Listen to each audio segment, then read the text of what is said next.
নমস্কার।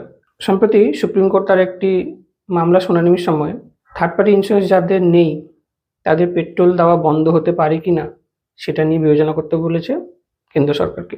এখন দেখে নেওয়া যাক মোটর ভেহিকল অ্যাক্ট কি বলছে। Motor vehicle act 1988 section 146 third party insurance বাধ্যতামূলক, মানে আপনাকে থার্ড পার্টি ইন্স্যুরেন্স করতেই হবে।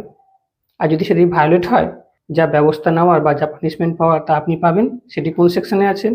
196-এ। এটি হয়ে গেল মোটর ভেহিকল অ্যাক্ট হিসাবে। এবার তাও কেন সুপ্রিম কোর্টকে এটি বলতে হলো, কেন্দ্র সরকারকে বিবেচনা করতে, সেটি আমরা বুঝে নিই। কারণ বেশিরভাগই মানুষ দেখা যাচ্ছে যে থার্ড পার্টি ইন্স্যুরেন্স তারা করে না, কিন্তু তারা পেট্রোল নিয়ে যাচ্ছে, গাড়ি চালাচ্ছে রাস্তার মধ্যে। এই কারণে সুপ্রিম কোর্ট কেন্দ্র সরকারকে এটি বিবেচনা করতে বলে যে যারা যখন পেট্রোল বা ডিজেল নিতে এসছে তখনই তারা যেন তাদের ইন্স্যুরেন্সটা দেখায়। যদি ইন্স্যুরেন্সটা যদি না দেখায় তাহলে তারা পেট্রোল পাবে না। ইন্স্যুরেন্সটা করে নেওয়ার পরে তারপর তারা পেট্রোল পাবে।